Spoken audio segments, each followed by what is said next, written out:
Thank you so much for joining us for NAMI Maryland's 40th Annual Conference. My name is Monique Owens, and I am a volunteer with NAMI Maryland. I will be your moderator for this session today. This workshop session is the Clubhouse Model, Recovery Through Work, School, Housing, and Friendships, presented by Francesca Singleton from B. Moore's Clubhouse. And you also have a guest with you. I'm sorry, I didn't write her name down. Yes. But you would introduce yourself. Okay. All right. So you can read more about our amazing presenters, including their full bios, in the digital conference program on the official conference website. In this workshop, an overview of the Clubhouse model and how it is making a difference here in Baltimore will be discussed. Learn how Clubhouse continues to achieve positive outcomes, helping people living with mental illness with friendship, education, employment, housing, and quality of life. If this is not the workshop you meant to attend, please click the back button on your browser or click on the sessions button on the left-hand side of your screen to return to the full list of workshops we have available. We will be addressing questions at the end of this session or at the end of this presentation. If you have any questions as the presentation continues, please post them in the Q&A on the right-hand side of your screen. We will be reviewing questions as they come in, and if something in particular is unclear or needs to be expanded, we will ask our presenters after their presentation has concluded. We are pleased to offer closed captioning for this year's conference. Captioning is it's only available for attendees using desktops. To enable captioning, please click the CC icon below the display of our presenters. Okay, and that's what I have. So without further ado, I will turn our session over to Ms. Francesca Singleton. Hi, that's me. I thank you for that, Monique. That was really great.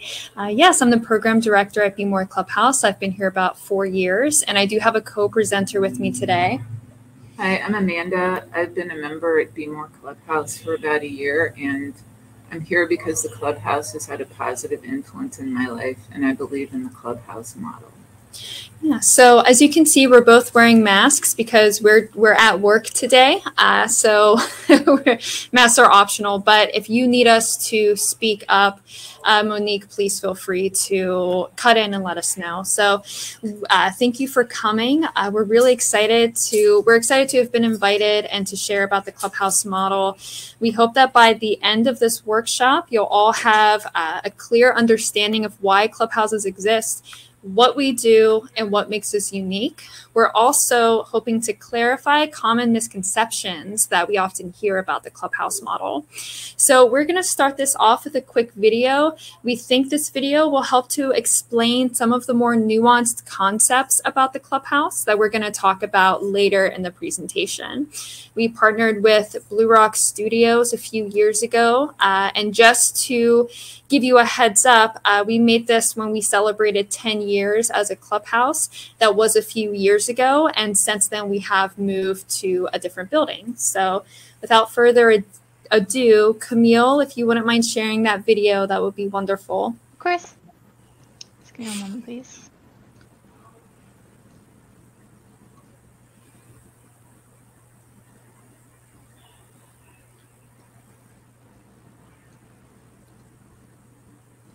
Are you guys able to see this full screen? Yes. Okay. Can you hear it as well?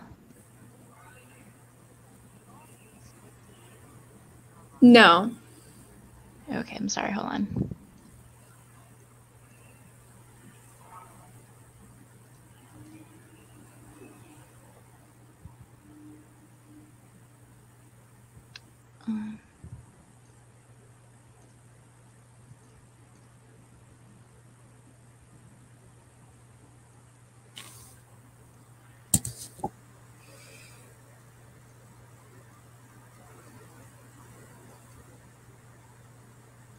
let down our guard, and be our authentic selves. Are you able to hear this? We feel we belong.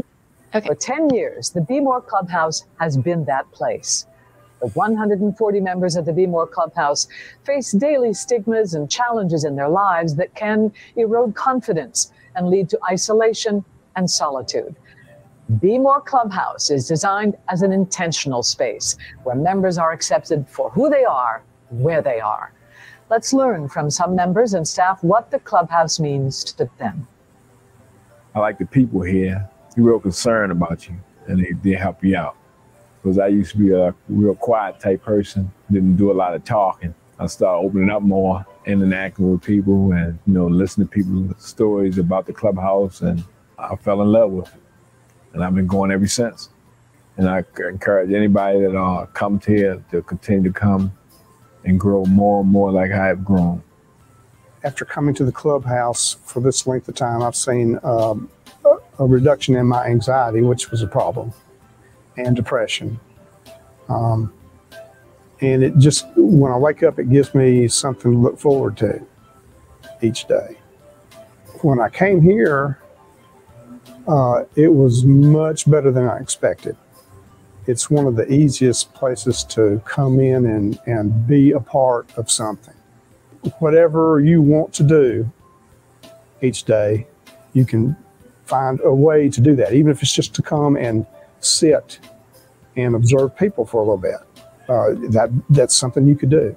And it was great for me because I kind of found my place. It took me about a week, but I found my place up here in the communications room doing things on the computer and editing videos and that kind of thing, which is what I like to do. So it's been a great place for me to come every day. One of the things we say at the Clubhouse is you can leave your diagnosis at the door. It's a very non-judgmental space, and our goal is to help people identify the healthy parts of them and help them expand on them and build confidence and use that to return to work or school or whatever their goals are. Be More Clubhouse works because it's a humane approach, it's cost effective, and it changes lives. We have proven through research that we do save money. Our members, compared to other adults living with mental illness, have a 50% lower cost to the state's public mental health system. I believe that's largely because our members are not isolated. They're part of a community. If you're isolated and you have to re-enter the hospital, obviously there's a cost to that. There's a human cost, which is the most important, and then there's a financial cost. For so many members, once connections are made, when community is present, when support is there, members are able to put energy toward other aspects of their lives, from large things like continuing their education or joining the workforce, to the seemingly mundane. In fact, sometimes being able to face and accomplish very ordinary things is exceptional. The Clubhouse enables its members to embrace the extraordinary ordinary. I don't think any of us ever doubted that we would have a clubhouse, that we needed a clubhouse, that the clubhouse would be useful, or that it wouldn't continue on for decades. I don't think I could have kept doing my nursing career if I didn't know that there was some hope. It can be very frustrating working in medicine. The treatments are pretty limited. They have a lot of side effects. There are certainly no cures. Sometimes the side effects contribute to the stigma, but the Clubhouse is helping people right away, right now, with all the things that they need right now. It's also extremely gratifying to see people in the mental health communities now embracing it as their own. And when I hear someone say our Clubhouse, referring to our Baltimore Clubhouse, it just makes my heart sing. Be More Clubhouse members want the same things as everyone else: relationships, friendships, identity, acceptance, connection, purpose. I think the biggest things I've gotten out of the Clubhouse are new friends and a higher self-esteem. So I was at a really low point when I joined, and I've been busy here, and the people here have been really supportive, so that has helped a whole lot. You have like another family here that you can come to for certain situations. My favorite thing about being part of the Clubhouse is you are meeting new people and making special bonds with each and every staff member. They always know what to do to cheer me up and give me a good laugh. When our members come to Be More Clubhouse, they can see that they're not alone. And I think that's really important. They can realize that just because they have a mental illness, it doesn't mean that they can't follow through with their goals. There's proof because their peers are doing it every day. Over the 10 years that we've been around, we've served over 700 members, many of whom who've moved on to bigger things out in the community. And currently we have about 135 active members. For the members who are inactive, they are always welcome to come back, and we see that all the time. But it's a good thing when people are ready to move on, because it means that the Clubhouse has worked for them. For 10 years, people living with mental illness have found acceptance and empowerment at the Be More Clubhouse. With quiet support and through intentional community, members are accepted for who they are. The Be More Clubhouse has changed lives in Baltimore, and they are ready to do more. The first time you step in the door, you'll know that this is a little bit different here. The Clubhouse to me has been life-changing. I think you'll find it's worth the effort to come here because it really does help people with their overall well-being. And that's what I love about the Clubhouse. It's not waiting until things are perfect. It's helping people live right now.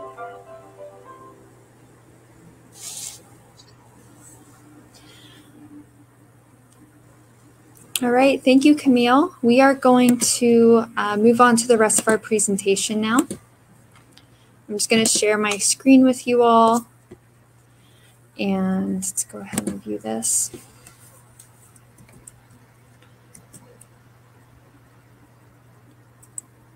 Sorry, there's a little bit of a lag with our technology. I hope this doesn't continue to happen. Okay. Okay, so, right, you may have heard some phrases that stood out to you. Some of them may include a place to belong, or when I wake up, I have something to look forward to. You can come in and be part of something that's bigger than yourself, or whatever you want to do each day, you'll find a way to do it. And of course, you are not alone. These are all values that are inherent to the Clubhouse model. These values were established by the founders of the Clubhouse model back in 1948. So that's correct. The Clubhouse has been around for almost 75 years. So Clubhouses are not new at all. Here's some brief history about the Clubhouse model. Back in the late 1940s, many state hospitals began to explore deinstitutionalization, meaning that many people who had spent most of their adult lives living in these hospitals were being released into the larger community. Most of them were not discharged with any sort of plan, and soon they discovered that they really didn't fit in, and in some cases weren't welcome in the larger community. So a group of these former state hospital patients in New York City came together and they formed a social club for themselves, and they called it We Are Not Alone. This was a place for them to socialize with each other and connect on the common challenges they faced. The group continued to grow, and these first members really started to rebuild their lives. They discovered that perhaps they actually have what it takes to lead their own recovery journeys. After a while, they hired their first staff, who was a social worker, who helped them to begin to form the standards that would guide their club. Today, that clubhouse is Fountain House, the first ever clubhouse, and every day they see at least 150 members walk through their doors.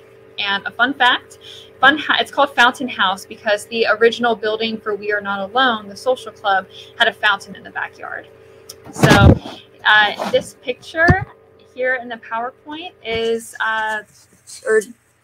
was taken from We Are Not Alone back in the day. So, as you can see, here's a map of the world. I mentioned in the previous slide that Fountain House is the first clubhouse, but obviously it's not the only clubhouse. People across the country and the world learned that what this clubhouse in New York was doing, and soon other clubhouses began to form. Folks quickly learned that the clubhouse model provides a place for people to work on their mental health recovery on their own terms.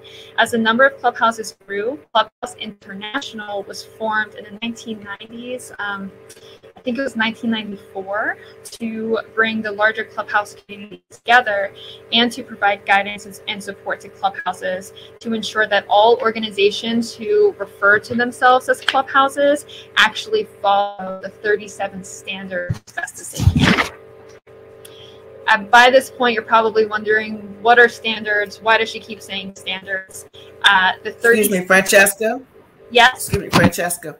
The slides are not changing. I haven't changed them yet.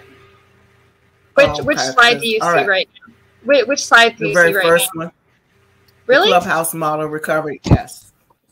Okay, on my end, I'm on the map of the world slide. No, that's not what we see. Okay. Well. Okay, now we see it.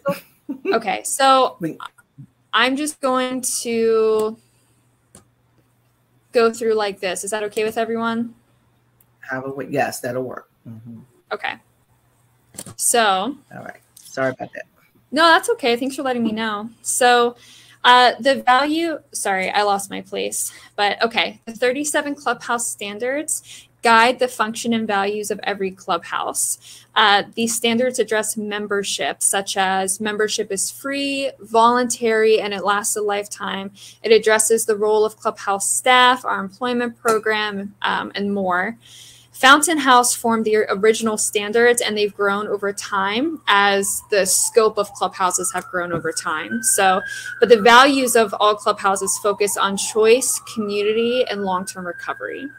When new clubhouses are formed, they have to go through a rigorous process of accreditation through Clubhouse International. This means that Clubhouse International provides intensive training and support while that clubhouse is in its beginning stages. All clubhouses, every 1 to 3 years, depending on what kind of accreditation they get, every 1 to 3 years, they'll receive a visit from Clubhouse International, who will perform another accreditation to ensure that that clubhouse continues to operate their clubhouse in line with the 37 standards.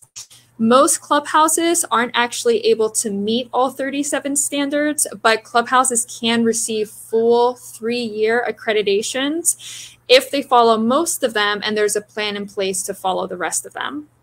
Some clubhouses may only receive a 1-year conditional, and over the past few years, some clubhouses have lost their accreditations from Clubhouse International when it became clear that they just weren't following the spirit of the clubhouse standards. So if a clubhouse loses their accreditation, they are no longer a clubhouse, even if they find a way to legally keep their name.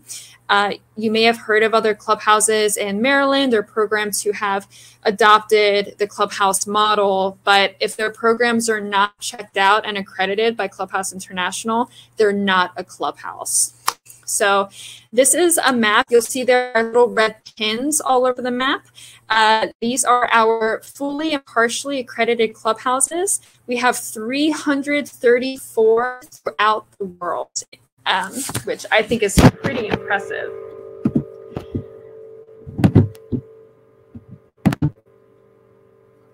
Here are some pictures of other clubhouses throughout the world, and this is pretty cool. Yeah.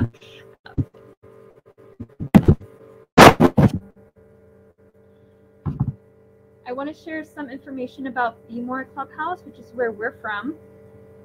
This is our mission statement and some of our basic facts. We officially opened in 2009, but our clubhouse actually formed a few years before that. It took us a while to earn accreditation. But a fun fact is that for the first few years of our clubhouse, we actually operated out of our clubhouse founder's dining room. So we were a clubhouse before we even had a rental space. Some clubhouses have been around since the 1950s. Comparatively, we're a pretty young clubhouse. We just celebrated 13 years together. We've had 3 locations, and we've served over 800 members over the years. And you might be wondering, if we've served over 800 members, why is the active membership only 95? That's because in most cases, it means that these folks have joined a larger community, which is the ultimate goal of the Clubhouse model.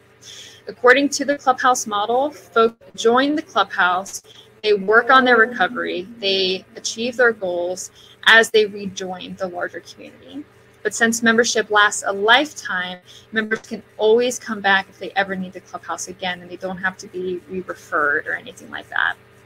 In order to become a member, someone has to have a history of a mental health condition. They have to be referred by a licensed mental health professional, and they can't be in an active behavioral crisis at the time of referral.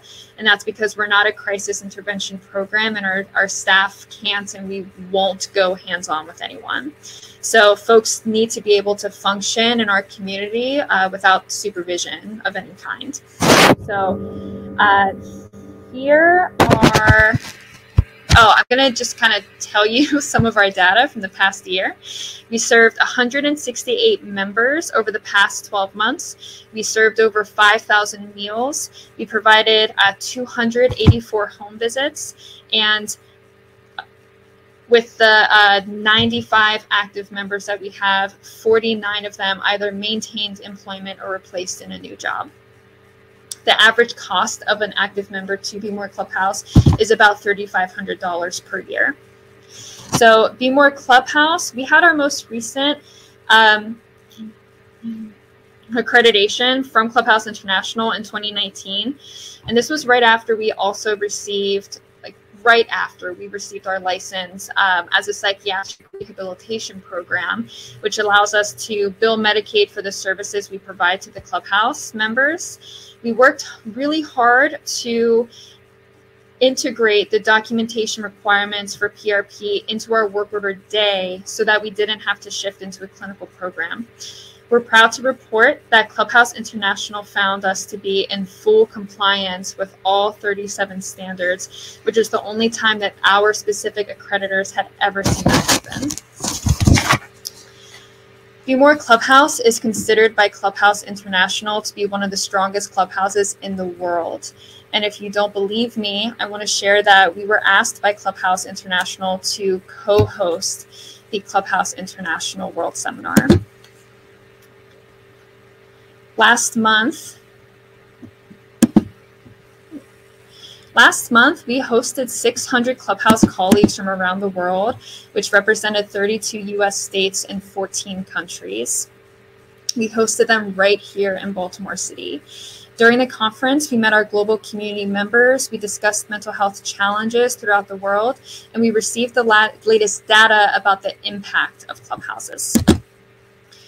And here is that data, or it's some of the data. So this past year, 100,000 people were helped by clubhouses throughout the world.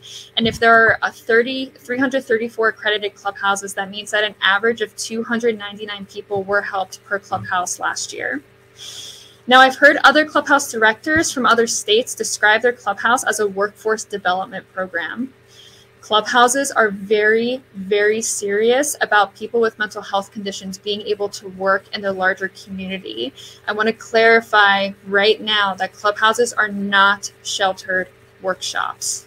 And we are proud that clubhouses around the world have a 42% gainful employment rate among our membership.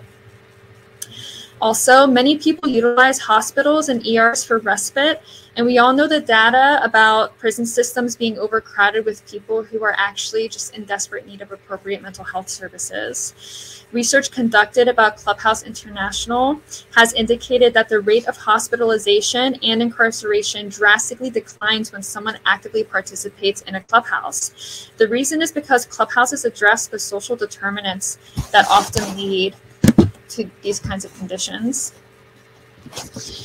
Now, oftentimes, therapy and psychiatry just aren't enough to address the gaps that people still experience when it comes to adequate mental health recovery.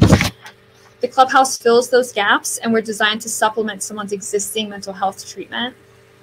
The social determinants that we address include connectedness, supported education and employment, access to appropriate health care, and of course, just having a sense of community.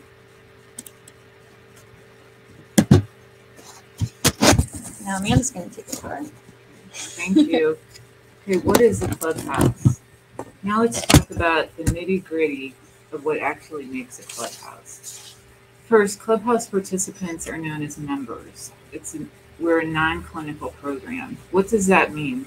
The clubhouse is a place where people participate in their own recovery process by working and socializing together in a safe and welcoming environment. We don't have any therapy or medication management on site. We don't have groups or classes. The therapeutic component of the Clubhouse recovery model is the work order day, which we will explore in more detail in just a moment. It's probably rare to find a program that doesn't mention being strengths-based, and perhaps because of that, strengths-based has lost some of its meaning. What I'm going to tell you is that the Clubhouse is actually strengths-based. We often tell people to leave their diagnosis at the door, and that's because we don't focus on symptoms when someone joins the Clubhouse. We recognize that every member who's part of the Clubhouse has a mental health condition, but we also acknowledge that it's only one part of that person. We want to get to know the whole person, including their strengths. Being able to learn your own strengths rather than leading with your symptoms is a central way that we all get to know our community members for who they are. Also, there's no hierarchy between members and staff. We're all known to each other as Clubhouse colleagues. Okay, and I want to explain the heart of the model of the work order day, which is meaningful relationships as the central way that most people find a sense of belonging. Whether you have a mental health condition or not, all humans have basic needs for connection. We all need a place to belong. We all need to know that someone cares about us. For many people with mental health conditions, once they're diagnosed, they begin to notice changes in their relationships with people. Many of our members have described how they didn't feel on equal footing in their friendships or family relationships anymore, especially as families tried to learn how to adjust their lives to cope with having a family member with a mental health condition. It's really hard. And no matter how those relationships have to change or adjust, people still need a place where they can exist on equal footing with their peers and not as a patient. At the Clubhouse, members get to know other members and staff. Their relationships are cultivated based on their strengths and interests and mutual dedication to the work of the Clubhouse, which everyone is equally responsible for. Shortly after the Clubhouse model was developed, the founding members decided that it was in their best interest to hire staff rather than only having Clubhouse members operating the program. They did this because they needed to make sure that the Clubhouse program will continue even as members recover and rejoin the larger community. This is really important. Members need to know that it's okay for them to recover. They need to know that the Clubhouse will be okay should they eventually leave. With this in mind, staff exist at the Clubhouse for two reasons. The first is to maintain continuity in the program. Staff make sure that the program still operates even as members move on. It also makes a big difference when someone leaves the Clubhouse for a few years and then come back and see the same staff person there. It makes it easier for that member to get what they need because they know that they already have at least one relationship still at the Clubhouse. The second reason that staff exist at the Clubhouse is to engage members in the work order day and to make sure that the work is accessible to all members as specified in our Clubhouse standards. New members often need a little help getting used to the program, and staff help those members to step outside their comfort zone and get acquainted with the work order day. Staff are not more responsible for the work order day than members, and staff can't tell any member what to do. Rather, staff and members alike lean into their relationships to figure out how to get all the work done. It's also important to note that per Clubhouse standards, Clubhouses have enough staff to effectively engage members, but few enough that the work of the Clubhouse will not be complete unless members attend the program. The core of the Clubhouse model is the work order day. It's our therapeutic intervention and what makes us stand out from other psychosocial recovery programs. The work order day is designed to mirror a business in the community.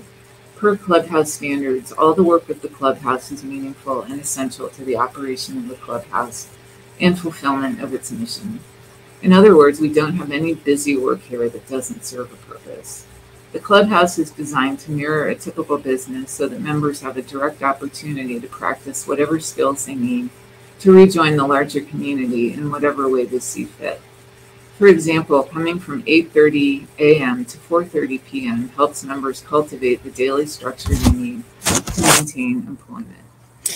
Many members who first join the Clubhouse don't really envision what happens for them after the Clubhouse, but that's when we see the effectiveness of the work order day in action. As members gain confidence in themselves through the work order day, they realize that they are actually capable of doing things that they never thought possible.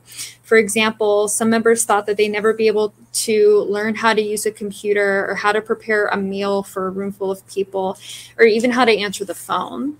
But slowly, members realize that they are capable of everything that the rest of the world is. And before you know it, these same members start to reflect on what else they can do. And I see this all the time. Members will start to say, well, maybe I can hold down a job. Maybe I can live on my own in the larger community after all. As members are reflecting on this, the Clubhouse is there to help them work on these community reintegration goals when they feel ready to start pursuing them. One important thing to note is that members choose how they engage in the work order day. They can volunteer to do whatever they want, and we don't have any kind of minimum participation or attendance requirement.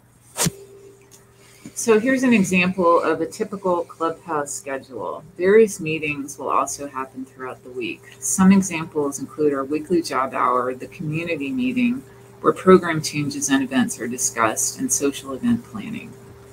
So a typical day in the culinary unit, as an example, this is an example of how unit work may be organized in a day featuring the culinary unit. Be More Clubhouse specifically has 4 units, which are membership, culinary, communications, and career development.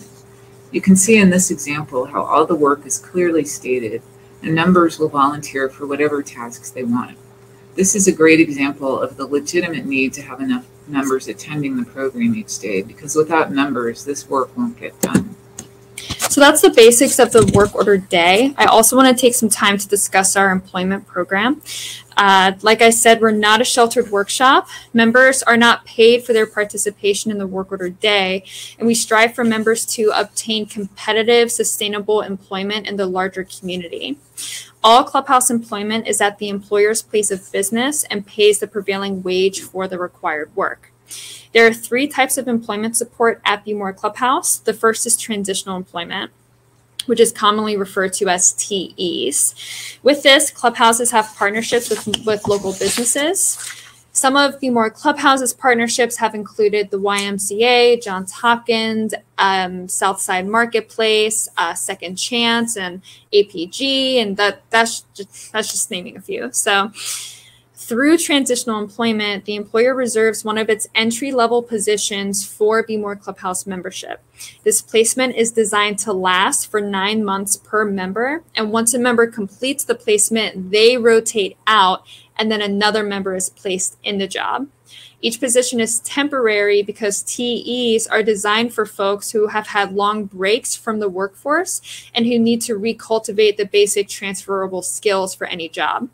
It also helps members to build up their confidence on the job again. Once someone completes the 9-month placement, they move on to another step in the employment process based on their own choice and goals. We don't ever want members to believe that all they're capable of is entry-level employment. And that's why TEs are designed as a first step in employment and not the only step. So each TE placement has a site manager who is a Clubhouse staff. This staff trains in the entry-level position. And once a Clubhouse decides who will fill the position at the job, the TE placement manager will then provide all the training to that member and will continue to provide training and support to them throughout their placement. And because we understand that recovery is not always linear, sometimes people can't make it to work. And because we understand this, TE placement managers will then cover that member's shift to ensure that they have job security while they tend to their health needs. Employers love to partner with Be More Clubhouse, or with just Clubhouses in general, because they never have to worry about hiring and training for one of their entry-level positions because our staff will do it. They also never have to worry about a missed shift because staff will cover it for free. So that's TE. The next level of employment support we provide is supported employment. This level is what most people tend to believe or understand about traditional job coaching that we hear about. We may or may not have a relationship with the employer in question, but ultimately we do help members find meaningful work with employers, and the level of support that we provide to the member once they're employed is determined by that member. So SE is flexible and it looks different based on each member's needs. So some members want us to help them advocate to their employers for accommodations. Some members want or need us to provide site visits and occasional job training. And other members just want us to check in with them periodically. So that's SE. The main difference between that and transitional employment is that TE is a predetermined, very structured type of support, whereas supported employment is a lot more fluid. Sometimes members just want assistance applying for job opportunities in the larger community and preparing for job interviews. So we're happy to help members with that as well. The main thing to note is that members, when it comes to our employment program, members choose which kind of employment support best suits their needs at that time. Members often need ongoing support to be successful on the job. So Clubhouse advocacy helps, again, to fill those gaps. So this may look like helping someone figure out transportation to and from work, or how to have uncomfortable conversations with a supervisor, or how to scrape the funds together to buy work boots. And the Clubhouse community helps members with all those needs and more. The ultimate goal is for members to understand that they are just as capable of meaningful and competitive employment as everyone else. Education support. For many people, first begin to experience the symptoms of serious mental health conditions when they're around college age. Because of this, it can be really difficult for someone to finish their education. The Clubhouse helps members to do just that. Similar to employment, the support we provide is tailored to what members need. This can look like helping members apply for scholarships or financial aid, registering for classes, or gaining access to accommodations or disability support services on their campus. We also use the strengths of our Clubhouse community to provide tutoring to members. Compared to other clubhouses, BMOR Clubhouse members have more significant barriers to literacy. One way we're trying to address that is by offering ongoing literacy programming at the Clubhouse, which we partnered with Learning is for Tomorrow, or LIFT, to provide. We also realize that literacy has a large impact on the quality and type of jobs that people can reasonably apply for. So this is something we take very seriously. I think that folks here may start to notice a theme in the kind of support we provide to members is always going to be tailored to their needs and preferences. So housing support is no different. Housing is a major issue for our members, especially the ones who live in Baltimore City. And we work really, really hard to advocate for safe and affordable housing for everyone. So we do this mostly through relationship cultivation with different housing resources.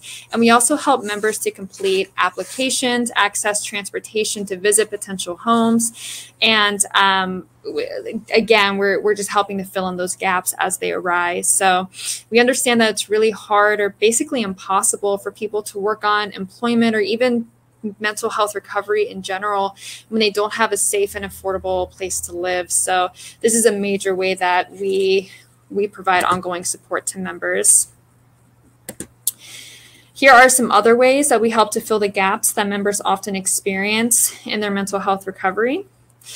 Now, I know that I mentioned that our services are not clinical. Staff are not case managers, and we are not assigned to work with any particular member. So here's how the support that we provide, how it works at a clubhouse, or at least at BMOR Clubhouse. During the morning and afternoon work order meetings, there's a section called Community Integration Needs.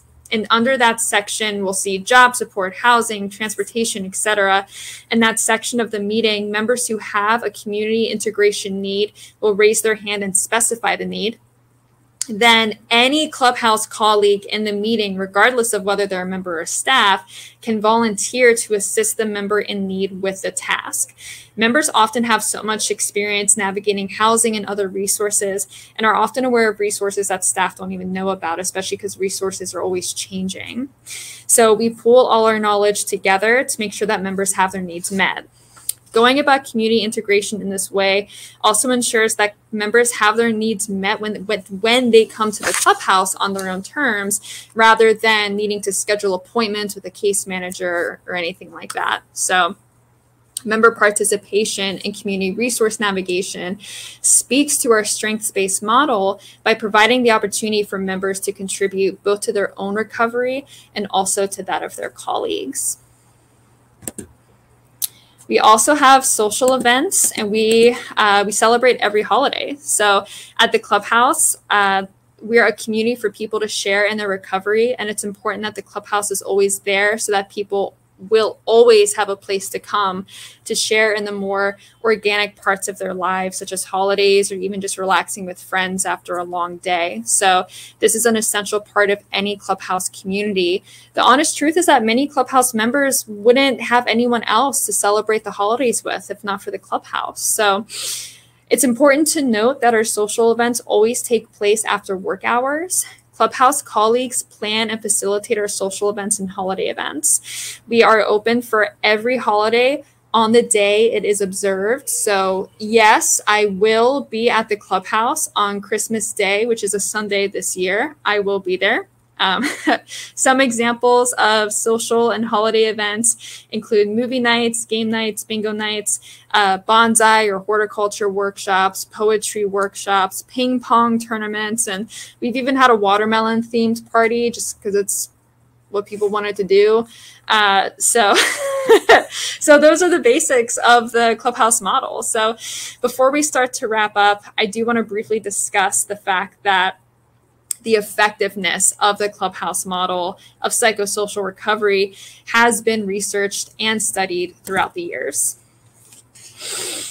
This information was presented during the Clubhouse International World Seminar last month. The Clubhouse model was featured in the 2018 Lancet Commission on Global Mental Health and Sustainable Development. It reads, "The Clubhouse model is acknowledged as one of the essential components of a comprehensive response to the goal to achieve inclusion for people with serious mental health disorders." And, whoops, sorry, I moved on too quickly. And we, Be More Clubhouse, conducted a study in partnership with the Johns Hopkins Bloomberg School of Public Health, I think back in 2018 or 2017, sorry. And the results indicated that Baltimore Be More Clubhouse members have a 50% lower cost to the Maryland public mental health system. So there's more research, but we don't have all day. So I did have to kind of pick and choose what we would share. Okay, we were also featured in the World Health Organization June 2021 issue, which reads, "Clubhouses are built on the belief that every member has the potential to recover and lead a personally satisfying life as an integral member of society, empowered by their own will and decisions. The Clubhouse model has a strong focus on meaningful activities such as work, education, and training. It promotes a sense of community in which members help themselves and others to achieve their goals." Clubhouse International also received the APA's President's Special Commendation Award, which states, "In recognition of their worldwide efforts to assist people living with mental illness recover and live meaningful, productive lives." So thanks for bearing with us for this long. I did want to include a slide about what we envision as the future of clubhouses in Maryland. People often tell me, like when I tell them what I do, they'll tell me, "Oh, I've never even heard of the Clubhouse model." But really, the Clubhouse model isn't new at all. It's been around for almost 75 years, and it was founded during a reckoning period in our nation's history regarding what we understand about mental health. The Clubhouse model has also adapted over time to respond to the needs of our global membership based on what we continue to learn about mental health. The Clubhouse model is older than many psychiatric hospitals and other programs. Given our history, our rigorous process of accreditation and research conducted about our effectiveness, the Clubhouse model has proven its legitimacy. So whenever a new clubhouse opens, they are closely supported and monitored by Clubhouse International as they seek accreditation, and they bring a psychosocial recovery model to their communities that's been developed and researched for decades. When you look at other clubhouses such as Ohio or Michigan or Maine, where they have 20 or 30 or 40 clubhouses in their state alone, it's widely understood there in their general population that mental health recovery for any person will usually involve a clubhouse. I don't see any reason why Maryland can't do the same. So if you are interested in becoming a Clubhouse champion, please come visit us for a tour at Be More Clubhouse. We offer tours every day. And let's not end the conversation here. So thank you for coming to our presentation. Here's a link to our online referral, as well as to our website and various social media. Thank you so much for joining this workshop. And now it's time to open up for questions. Yep. Thank you, everyone. And I'm going to stop sharing, but if anybody needs to see this again, just let me know. Wow, ladies, that was an amazing presentation. Thanks. That was amazing. I really enjoyed every bit of it, and I thank you so much. You got past your nervous jitters, and you all nailed it. You nailed it. Thank you. You nailed it. So I had a few questions, but as I was typing up my questions, you were answering every single one. So it was a very thorough presentation. We do have one question from Bridget Martin Love, and the question is, what is TE again? Can you explain that again? Yep. So TE stands for Transitional Employment. And that's where we have a partnership with a local business where they reserve one of their jobs specifically for Be More Clubhouse alone. And the clubhouse is responsible for keeping their position filled with one of our own members. It rotates every 9 months so that members have the opportunity to learn the basics of returning to employment and then move on to the next step. So our staff are trained in the job itself. And once a member is selected for the job, that staff will then go and do all of the on-site training until they're comfortable enough to do it on their own. They'll continue to provide all that support. And then if someone can't make it to their job, which often happens as people are learning what it means to work again, we make sure that they don't lose their job because we go and we work the shift for them. They don't get paid if we work their job, but we make sure that they don't lose their job. That's transitional employment. Fantastic. I don't see any other questions. Oh, wait a minute. Okay. So Susan Stewart said, this is amazing. Thank you. Yes. Come see us. Come visit us for a tour. You know, I don't know. I think that might be something I might want to be interested in, not doing, because I think I do enough, but I'm very interested in this model. And so my question was going to be, how do you get this clubhouse in other counties, in other areas? And, you know, like who would we contact to do that? You know, what is it? I'm so glad you asked. That's a great question, and something that I've been wanting to talk to people about. So what we really need is for our state government to really understand the fact that clubhouses are a legitimate model of recovery. They work and we're really, really cheap. So the states who have 30, 40, 50 clubhouses in them, they have actually have clubhouse funding written into their state budget. And that's how they're able to open these clubhouses. So we're trying to advocate to state legislation. We still, for other clubhouses who want to open, we're happy to help them like apply for grants to get seed funding. One thing that's important to note is that clubhouses, we're each autonomous. So other clubhouses who open, they're not going to answer to Be More Clubhouse. They're going to answer to Clubhouse International. But I don't have anything personal to gain from other clubhouses opening. Like, I'm not going to be the boss of all the clubhouses, but I really, really believe that every county in Maryland should have a clubhouse so that anybody who needs this resource has access to it. Do you have anything to add to that? Or why do you think it's important to have more clubhouses? I covered it. Okay. How many, and you did a great job. How many clubhouses are in the state of Maryland itself? One, just us. Oh, and just, so we got a lot of work to do. Okay. I'm going to tell you something. So Pennsylvania, Steelers Nation, they have like 22 clubhouses. Oh my. I know. I know. Okay. We're sitting over here like, what is our excuse? So do you ever meet with the other clubhouses and do best practices so that you can find out what it is that they do that we can do to have more clubhouses open here? Yeah, so we have our conferences that happen every 2 years or every 3 years. We just met last month in September, so we got to collaborate then. It was a 6-day long conference and it was huge. But another thing that is really cool that we do in the global clubhouse community is the larger clubhouses have training development centers where clubhouse colleagues, members and staff from other clubhouses can go to those clubhouses and they stay for 2 weeks and they get an intensive training in clubhouse development. So there is a DC clubhouse. It's called Capital Clubhouse. They're not fully accredited yet, but we provide a lot of, not emotional support, but we provide every support you can think of that isn't fiscal. Because we're very supportive of Capital Clubhouse. We really want them to get their clubhouse off the ground. So. Okay, great. That is a great idea. I'm excited every time you talk about this. Cherie Strong asked a question. She says, well, she makes a statement and asked a question. She said, I would love to see this in Charles County. And that's the county that we're part of. And she says, can you provide the contact info, please? Like, how would we really want to get started with this if we wanted it in our county, in Charles County?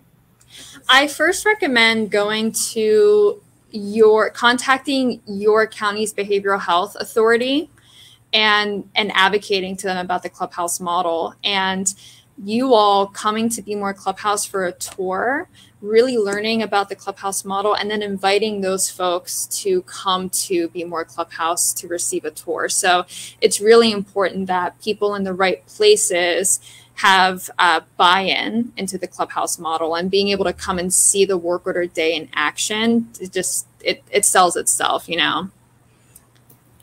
So basically, let's just say she and I got together and we said, you know, we really want to do this. And then we go to our behavioral health administrator and say, you know, we've seen this model. Is there a way that we can have this here in Charles County?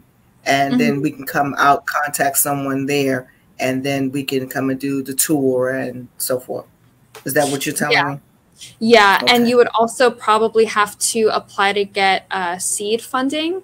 So this is something that Be More Clubhouse, we are trying to help this start in other counties. So our executive director, Jason Woody, he has a lot of involvement in this. So that's another reason why I recommend coming to the clubhouse to get a tour. And then you can collaborate with our executive director to say, hey, what's your feedback? What do we need to do? Give us specific recommendations. Oh, okay. Wonderful. Wonderful. Thank you so much for that. Susan Stewart said maybe the Ravens would fund the model. I wish. We never know. We never know. Even trying to get them to come. You know, we can always wish and try to do that, right? Yeah. That is amazing. So we'll keep our fingers crossed, Susan. Who knows? We'll have a great team and a great model all throughout Baltimore and all of Maryland. All right, let me see. Are there any other questions? How many clubhouses are in Maryland? I believe you answered that one already. Yep, just one. There's only one. And for now. Okay. For now, yes. I think that we need to get together and get some more. Let me see. How is it paid for again? How is the clubhouse? How is Be More Clubhouse paid for? Yeah, so it's a combination of grants and private donations. We do get a small amount of revenue by billing Medicaid for services. We're able to bill for services for. Sorry, that's our intercom. We're able to bill for about 35% of our active members. So that's another thing that I wanted to note. Even though we're a licensed PRP program, because we're a clubhouse first and foremost, we will accept a member even if they don't meet PRP criteria, as long as they meet clubhouse criteria. So it's really important that we're able to get the additional funding to offset the cost of somebody who doesn't meet PRP criteria. So we're really proud to report that we received through the, I think, we received through ARPA $500,000 that was allocated to Baltimore city government. So we were one of the first 11 nonprofits in the round of consideration for the funding that would go to nonprofit organizations. So I'm sorry I'm not saying this very well because they left the intercom on and it's kind of chatting in my ear, but I wanted to say that a lot better than how it came out. But the mayor hosted his press conference at Be More Clubhouse, where he announced the 11 nonprofit agencies who would receive funding, and we were one of them. So that's a 3-year grant. It came to us at a really critical time when we needed the funding, and we're hoping that between now and 3 years, we can establish more sustainable revenue streams, both for Be More Clubhouse to remain open and to provide the seed funding for other clubhouses to open. Okay, great. Great. Hey, we told you this is how it is. Life happens. So don't worry about the intercom. It's all right. So Christina Redding asks, who can make a referral? That's a great question. So a licensed mental health provider, so a licensed social worker, counselor, a nurse practitioner, a psychiatrist. The state does not let us accept referrals from nurses or unlicensed case managers.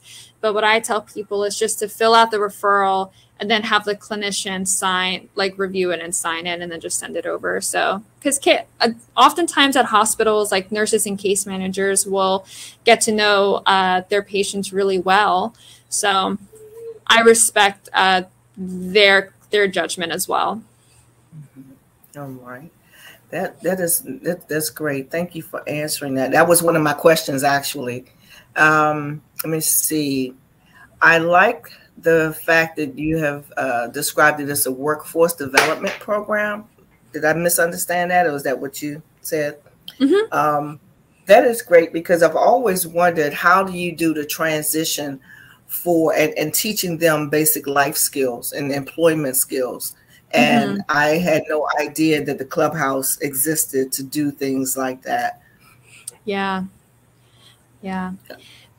One thing that makes us unique as well is that we don't have a specified amount of time that somebody has to be placed or has to do something, or else they have to be discharged from the program or considered that they didn't meet their goal or anything like that. Because I think mental health recovery, though it tends to follow certain trends, it is a very personal thing, and people need to be able to explore it and decide on their own what that looks like for them and when that pace happens. So starts with the work order day, then we move into employment, and then folks then will hopefully stay involved at the Clubhouse, but they move on and they don't need us anymore.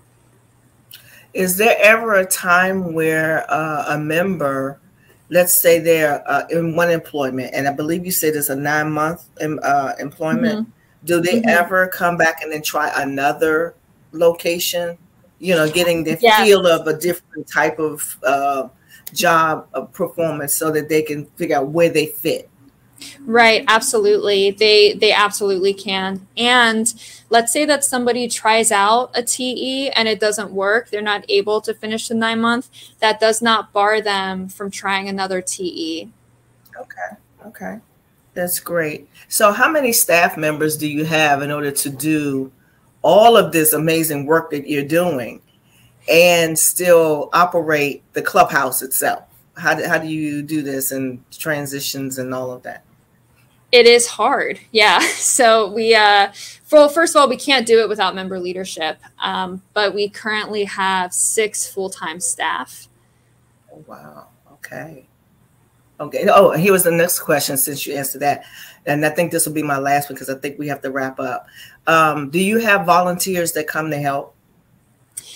Sometimes volunteers do need to serve a specific purpose, because what we don't want is for volunteers to come and engage in the work order day and take those opportunities for engagement away from members to come and engage and work on their recovery.